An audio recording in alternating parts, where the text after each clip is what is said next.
Olá pessoal, sejam bem-vindos ao canal. Se você ainda não é inscrito, se inscreva, já deixa o seu like, que o caso de hoje é aquele do Jim e da Sandra Melgar.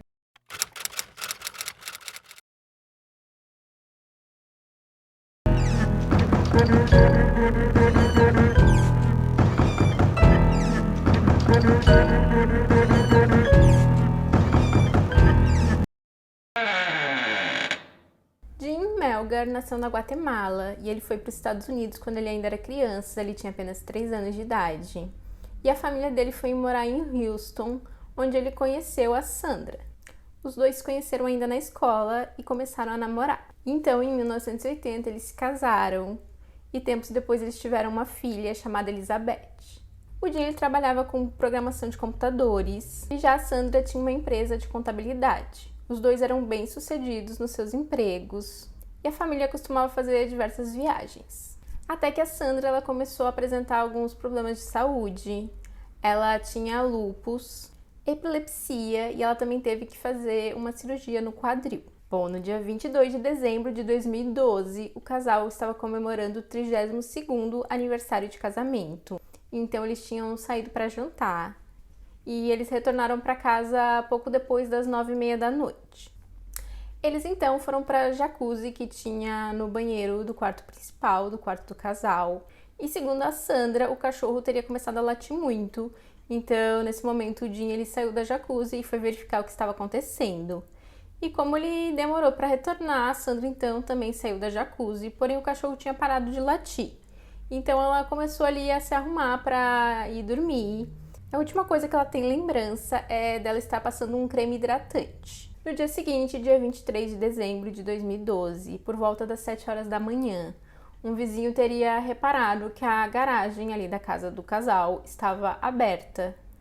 Ele achou aquilo um pouco estranho e ele não viu ninguém entrar ou sair da garagem, e segundo ele, a garagem ficou assim o dia todo. Às 16h30 desse mesmo dia, alguns familiares do Jim chegaram à casa porque eles tinham combinado de fazer uma visita para o casal. Porém, o irmão do Jim teria tocado a campainha e ninguém atendeu. Eles então acharam que talvez o casal estivesse dormindo, então eles resolveram dar uma volta em torno da casa. E então eles perceberam que a garagem estava aberta e que o carro da Sandra estava na garagem. E o carro do Jim ele estava estacionado em frente à casa.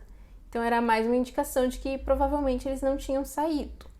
Bom, o irmão do Jim, então, ele consegue entrar ali pela garagem e então ele destranca a porta da entrada da casa para os demais familiares. Eles entram na casa e eles percebem que as cortinas estavam todas fechadas, o que eles acham estranho, e eles começam a chamar o nome dos dois, do Jim e da Sandra, porém ninguém responde.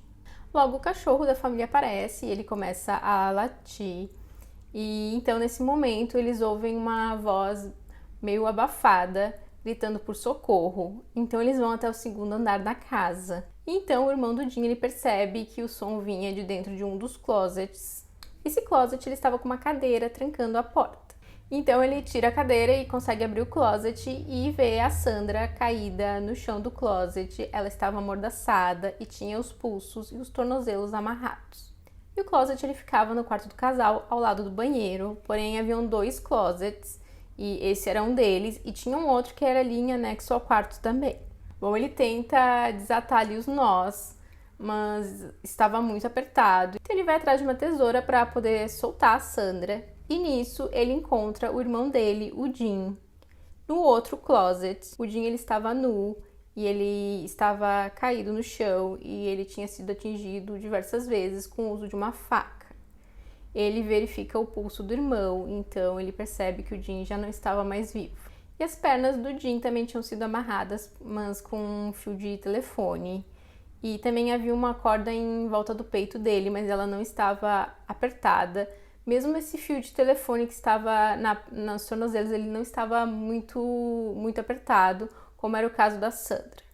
O Jim ele estava com 52 anos de idade e estava prestes a se aposentar. Às 17 horas, a polícia já estava no local e uma análise médica mostrava que o Jim ele tinha sofrido mais de 50 ferimentos e diversos desses ferimentos eram ferimentos de defesa.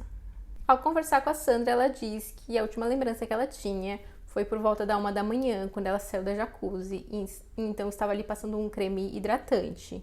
e que depois disso ela teria apagado, ela teria ficado desacordada e ela nem sequer tinha percebido que tinham passado tantas horas. E quando ela acordou, ela percebeu que ela estava amarrada. Haviam alguns itens que estavam remexidos na casa, como uma caixa de joias e uma carteira que tinha sido tirada de dentro da bolsa da Sandra. A Sandra também informou a polícia que estava faltando uma televisão da casa e uns comprimidos que haviam sido prescritos pelo médico. Porém, por alguma razão, isso não foi adicionado ao relatório da polícia. Já dentro da jacuzzi foi encontrada uma blusa feminina na cor branca e uma faca de cozinha. E no closet que o Jim estava, também tinha um revólver que pertencia ao Jim, e esse revólver estava carregado, porém não havia nenhum indício de que ele tenha tentado utilizar esse revólver para se defender. Nesse mesmo closet ficava um cofre, e esse cofre ele estava trancado, porém havia uma mancha de sangue na maçaneta do cofre. A Sandra ela tinha algumas marcas pelo corpo, mas nada muito significativo. Os investigadores, na verdade, esperavam encontrar mais hematomas no corpo dela, já que o Jim ele tinha sido agredido violentamente. E ela também não apresentava marcas nem nos pulsos nem nos tornozelos, o que era de se esperar, já que ela estava ali amarrada por muitas horas. A polícia ela acha a história e a cena do crime muito suspeita, então eles chamam a Sandra para um interrogatório. Antes ela vai ao hospital, porém logo ela recebe alta. Como eu falei, ela não tinha ali nenhum ferimento muito grave. Então, quando questionada, ela conta que ela não viu nenhuma movimentação estranha. Ela apenas tinha ouvido o cachorro latindo. E que a última lembrança que ela tinha era que ela estava no closet passando o creme hidratante e depois ela tinha apagado. Então, quando ela ganhou consciência novamente, ela percebeu que estava amarrada e chamou por ajuda. E ela acredita que nesse momento ela teve um ataque epilético, então ela teria perdido a consciência novamente, até a chegada dos familiares do Jim. Ela também informa a polícia que quando eles estavam dirigindo de volta para casa após o jantar, havia um carro que parecia que estava seguindo eles. Mas a polícia continua achando a história muito suspeita e eles acham difícil de acreditar que o Jim estava sendo atacado no closet que ficava ali ao lado e ela não tenha ouvido nada. Eles também achavam que não fazia sentido o criminoso ter tirado a vida do Jim e ter deixado ela viva. E o Jim ele tinha sido agredido violentamente, enquanto ela tinha ali apenas um pequeno arranhão em uma das mãos e alguns poucos hematomas pelo corpo. Então parecia que não fazia sentido, que as duas cenas elas não combinavam. A polícia então verifica as câmeras de segurança que alguns vizinhos possuíam, e uma dessas câmeras mostrava bem a casa do Jim e da Sandra. Então eles dizem a Sandra que nas imagens não dava para ver ninguém entrando ou saindo da casa. E nisso a Sandra ela pede por um advogado. E os vizinhos também disseram não ter visto ou ouvido nada de estranho, nem mesmo o cachorro latindo. E um dos vizinhos ele estava trabalhando na garagem da casa dele até 1h da manhã e ele estava com a porta da garagem aberta. Então ele disse que ele não ouviu nada de estranho, não viu nenhum carro passar por ali. E também achava bastante estranho que tenha acontecido esse crime na casa dos vizinhos, já que ele parecia ser um alvo mais fácil, afinal ele estava com a porta da garagem completamente aberta e ele estava trabalhando ali no local sozinho. Na casa do Jim e da Sandra também não havia sinal de invasão, o que também chamou a atenção dos investigadores. E eles também acharam fora do comum que o criminoso tenha deixado a arma do crime, aquela faca, dentro da jacuzzi, já que o normal é eles levarem a arma do crime junto e descartarem em um outro local. E também essa faca, ela era uma faca que pertencia à família, era uma faca que tinha sido tirada da cozinha da casa da Sandra e do Jim. Ou seja, o criminoso ele não teria levado a arma junto com ele e ele teria pego na cozinha antes de atacar o Jim. Os investigadores também fazem um teste, onde eles concluem que era possível colocar a cadeira ali trancando a porta do closet por dentro do closet, imaginando assim que era possível que a Sandra ela pudesse ter colocado ali a cadeira e se fechado dentro do closet. E assim como a Sandra, o Jim ele também não tinha marcas ali nos tornozelos, o que era esperado, pois ele também estava amarrado durante muitas horas. Então isso fez com que os investigadores imaginassem que talvez ele tenha sido amarrado após ter perdido a vida. E a Sandra também se recusou a fazer o teste do polígrafo. Com tudo isso, a polícia estava convencida de que a Sandra teria forjado ali toda a cena e que ela era a verdadeira criminosa. Algum tempo depois, a Elizabeth, a filha do casal, ela ligou para a polícia. Ela disse que encontrou ali na garagem da casa dos pais uma mochila com um Xbox. E ela acredita que o criminoso tenha tentado roubar ali o Xbox, mas no meio da fuga ele tenha deixado ali na garagem. Nessa mochila havia um DNA que pertencia a uma mulher desconhecida, que não era nem a Elizabeth e nem a Sandra.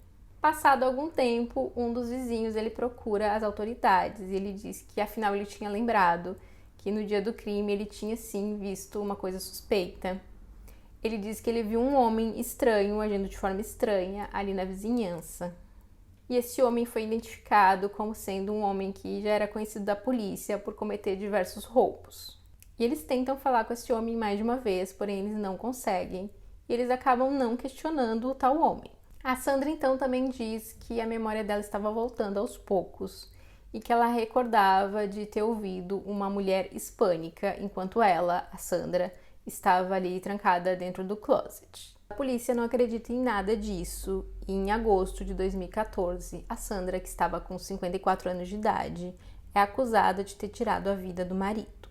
A defesa alega que não haviam evidências físicas contra a Sandra e também não havia um motivo. Eles também questionam como que a Sandra estaria sem nenhum vestígio de sangue do marido, pois como tinha sido um ataque muito violento, era de se esperar que tivesse ali respingado sangue nela, caso ela fosse a criminosa. E como eu falei antes, ela também não tinha ferimentos, ela tinha um pequeno arranhão na mão, então ela não tinha grandes ferimentos na mão, o que era de se esperar se ela tivesse atingido o marido utilizando uma faca diversas vezes. Eles também apontam a questão ali da condição médica da Sandra, e eles disseram que não tinha como ela dominar o marido, pois ela tinha a saúde debilitada. Já a acusação mostrou que a história da Sandra não fazia sentido e eles apontaram duas possíveis motivações. Uma delas era a possibilidade da Sandra querer se divorciar. Porém, como ela e o marido eram testemunhas de Jeová, eles não podiam se divorciar, ela tinha medo de ter que deixar a religião por conta disso, e por essa razão teria tirado a vida do marido. A outra possível motivação era um seguro de vida que o Jim ele possuía, e a beneficiária desse seguro era a Sandra. Eles também fizeram uma demonstração de como era possível que ela tivesse se amarrado sozinha. Eles também apontaram o fato de que o Jim não tentou fugir e ele também não tentou utilizar o revólver para se defender. Eles acreditavam que isso teria acontecido, pois o Jim ele não queria machucar, agredir a sua esposa. Então ele teria lutado com ela tentando tirar a faca. E esse caso ele dividiu a opinião do público e apesar da defesa acreditar que não haviam evidências suficientes contra a Sandra, em 2017 ela foi considerada culpada e foi sentenciada a 27 anos de prisão. A Elizabeth, a filha do casal, ela acredita na inocência da mãe. A Sandra, ela também mantém a sua inocência e diversos grupos que trabalham ali com pessoas que foram condenadas e que se dizem inocentes, ou seja, pessoas que possivelmente podem ter sido condenadas injustamente, estão trabalhando no caso da Sandra. Mas me contem vocês, o que vocês acham? Vocês acham que realmente foi a Sandra que cometeu esse crime? Ou vocês acham que ela foi acusada injustamente?